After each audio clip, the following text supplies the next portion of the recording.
এই যে যারা গুপ্ত গুপ্ত বলেন, বলারই কথা, কারণ ওনারা নিজে গুপ্ত ছিলেন তো, যে যার স্বভাব সেই কথা বলতে।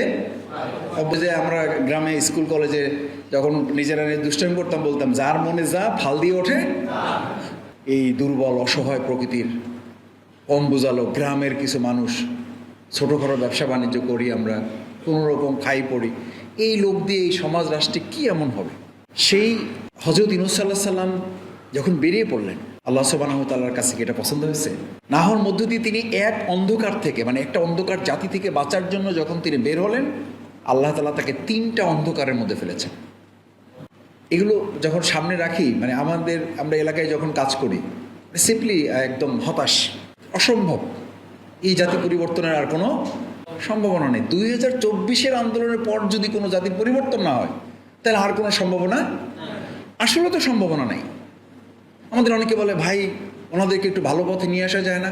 আমি বললাম, ওনাদের যদি ভালো পথে নিয়ে আসা যায়, তাহলে জামাত ইসলামী আল কোরআন দিয়ে শাসন করে একটা ভালো সমাজ উপহার দিবেন, সেটা প্রয়োজনীয়তা কেন হবে?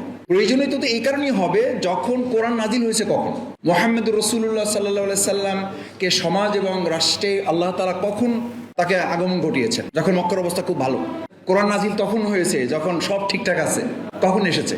জাহিলিয়াতের একদম চূড়ান্ত লেভেলে যেই কোরআন এসেছে, সেই কোরআন দিয়ে আপনি সেই শাসন করবেন যার আগে সবাই ভালোভাবে দেশ পরিচালনা করছে। তখন যখন চূড়ান্ত খারাপ হবে, তখনই মানুষ ঘুরে ফিরে এই কোরআনের কাছে আসবে এবং আসতে বাধ্য হবে। আমার কেন যেন মনে হয় 2024-এর পরে যে এত হতাশা আল্লাহ তাআলা আমাদেরকে দেখাচ্ছেন, এটা দিয়ে আমিরে জামাত আজকে একটা কথা বলেছেন, 2024-এর আন্দোলন ছিল রিহার্সাল, মূল বিপ্লব আমাদের সামনে অপেক্ষমান। এই যে যারা গুপ্ত গুপ্ত বলেন, বলারই কথা, কারণ ওনারা নিজে গুপ্ত ছিলেন তো, যে যার স্বভাব সেই কথা বলতে অভ্যস্ত। যে আমরা গ্রামে স্কুল কলেজে যখন নিজেরা দুষ্টামি করতাম, বলতাম যার মনে যা ফাল দিয়ে ওঠে তা। তো এটা খুব স্বাভাবিক। আপনার স্বপ্নগুলো আকাশ ছুবে প্রবাসীর হেলিকপ্টারের মাধ্যমে। বিয়ে, জন্মদিন অথবা যে কোনো বিশেষ প্রয়োজনে হেলিকপ্টার ভাড়া করতে যোগাযোগ করুন স্ক্রিনে দেয়া নাম্বারে। প্রবাসীর হেলিকপ্টার, নিরাপদ ও সাশ্রয়ী বাহনের বিশ্বস্ত নাম।